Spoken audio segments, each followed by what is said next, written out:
नमस्ते साथीहरु, आज हामीहरुलाई मिठो मिठो पापडी चाटको रेसिपी देखाउन गइरहेका छौं। आशा छ हजुरहरुलाई यो रेसिपी मन पर्छ होला। ल सुरु गरौँ। हामीले लिएछौं 2 कप आटा अनि हामीले 1/4 सानो चम्चा लिएछौं नुन, 3/4 सानो चम्चा चिनी राख्दै छौं। हजुरहरुले मैदाको बनाउनु भए पनि हुन्छ। यसमा हामीले राखेछौं 1.5 ठुलो चम्चा घिउ र हामीले 3 ठुलो चम्चा जति राखेछौं सुजी। अब हामी यसलाई राम्रोसँग यसरी मोल्छौं। पहिला पानी नराखिकन मोल्छौं यसरी राम्रोसँग। अनि त्यसपछि चाहिँ हामी मन तातो भन्दा अलि बढी तातो पानी राख्दै यसलाई पिठो मुस्छौं यसरी। अब यो पिठो हेर्नुस् त यस्तो खालको यस्तो मुसेछौं। अनि त्यसपछि चाहिँ हामी यसलाई राम्रोसँग यसरी मोलेर 10 मिनेट जति छोड्दिन्छौं। अब 10 मिनेट पछि चाहिँ हामी यो पिठोलाई फेरि एकपल्ट यसरी माड्छौं। 2-3 भागमा यो पिठोलाई बाँडेर यसरी माड्छौं र त्यसपछि चाहिँ हामी यसको सानो सानो डल्लो यसरी पेडा जस्तो बनाउँछौं। यसरी हामीले सबै बनाइसकेका छौं।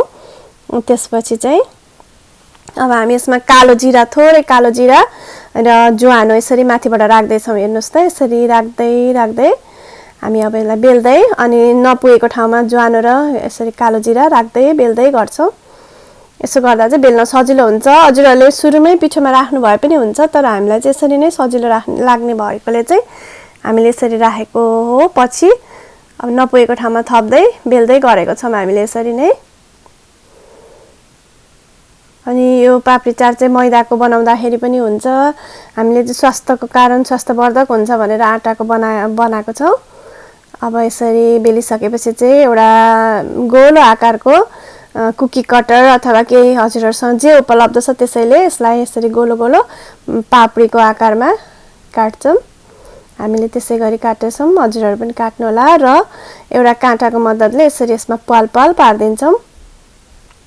अब अर्को पनि बेल्दै छौं हामी त्यसै गरी बीचमा ज्वानो र कालो जीरा राख्दै बेल्दै गरेको र फेरि हामीले काट्दै छौं पापडीहरु।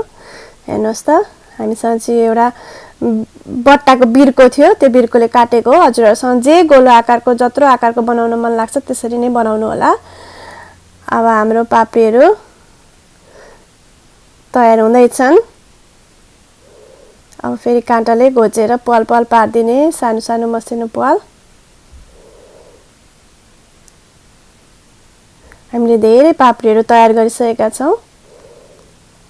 अब चाहिँ पापडी तयार भइसकेपछि हामी यसलाई फ्राई गर्छौं।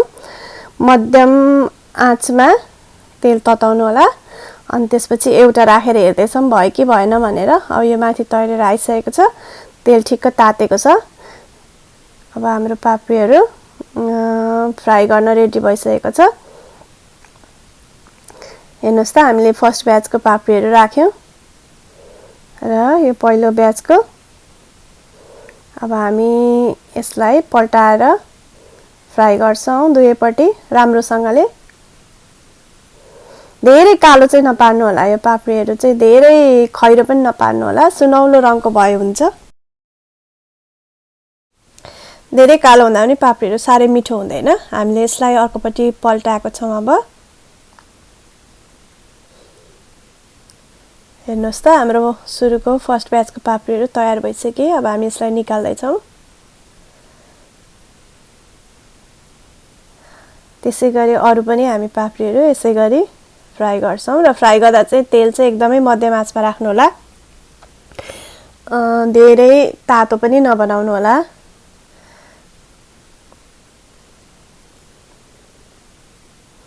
क्रिस्पी पापडीहरु तयार हुँदैछन् हाम्रो।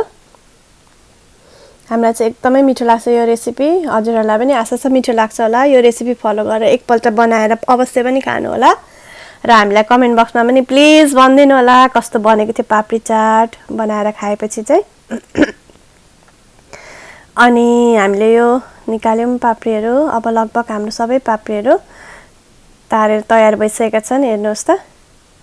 अब हामी चाहिँ मसला बनाउनतिर लागौं है त। हामीले लिएछौं एउटा आलु, त्यसै गरी यो चनालाई पनि एक रात भिजाएर लिएको हो। यसलाई उसिनेर हामी तयार पार्छौं र चना आलु उसिनिसकेपछि हामीले लिन्छौं प्याज। एउटा प्याजलाई काटेर लिएछौं, टमाटरलाई काटेर, अनि त्यसै गरी धनिया, अनि यो उसिनेको चना हो।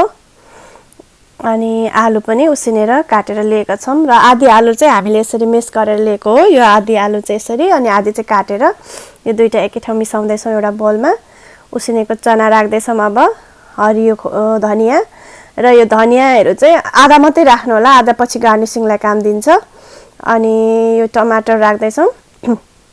प्याज सबै हामीले थोरै थोरै बचाएर राखेका छौं पछिलाई। खोर्सानी राखेका छौं, रातो खोर्सानी। खोर्सानी चाहिँ हामी बढी खादैनौं, यदि हजुरहरुलाई मन पर्छ भने बढी राख्नु होला। अनि हामीले यो चाट मसला राखेका छौं 2 चम्चा अनि बिरेनुन राखेका छौं स्वाद अनुसार। अनि यो लप्सीको धुलो 1 सानो चम्चा लप्सीको धुलो राख्दै छौं। अनि 1 ठुलो चम्चा राखेका छौं तोरीको तेल, काँचो तोरीको तेल। र अब यो सबैलाई हामी यसरी राम्रोसँग मोल्छौं। हजुरहरुले आफ्नो स्वाद अनुसार नुन, तेल अनि अमिलो चाहिँ एडजस्ट गर्नु होला। अब हामीले लिएछौं यो आँपको अचार, बोतलमा राखेको अचार लिएका छौं। त्यसपछि एउटा टमाटरलाई उसिनेर लिएछौं र यो चाहिँ नुन हो। अब हामी अचार बनाउन गइरहेका छौं। यो एउटा डल्ले खोर्सानी लिएका छौं।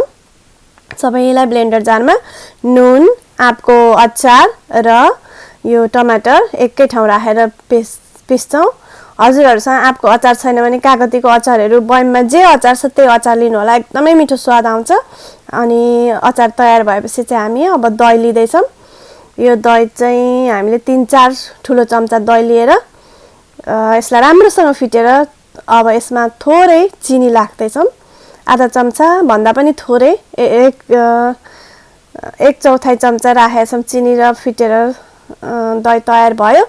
र अब सबै हाम्रो पापडी र यो प्याज, टमाटर अनि यो चाहिँ मसला बनाएको अघि सबै तयार भइसकेको छ।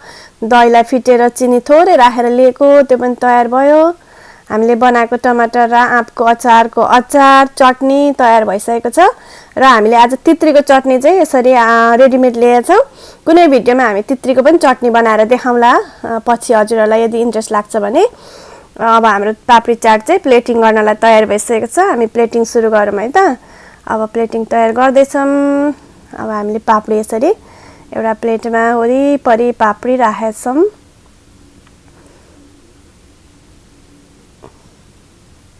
एकदमै मिठो रेसिपी छ।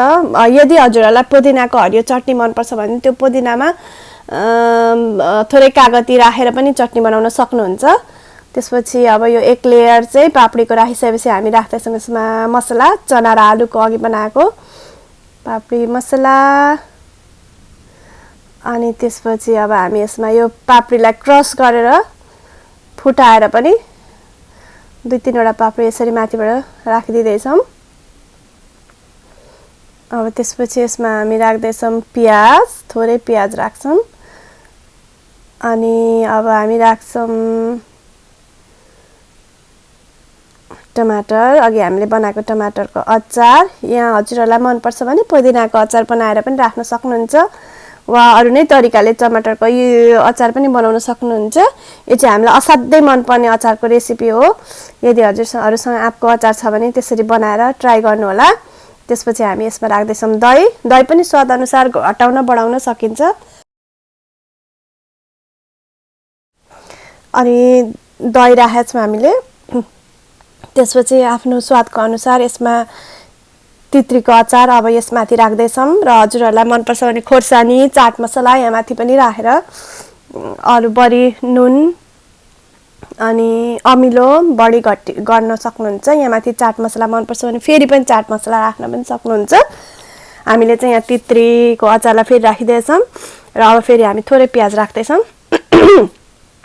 अनि अब टमाटर, काटेको टमाटर अघि हामीले राखेको बचेको टमाटर, धनिया अनि यसमा हामीले थोरै अनारको दाना पनि राखिदिएछौं। अनारको दाना एकदमै मिठो हुन्छ। हाम्रो पापडी चाट तयार भयो। यसमा हजुरहरुले अरु बढी अमिलो राखेर पनि खान सक्नुहुन्छ। समय दिएर साथ दिनुभएकोमा धेरै धेरै धन्यवाद। अर्को भिडियोमा भेटौँला। Bye bye.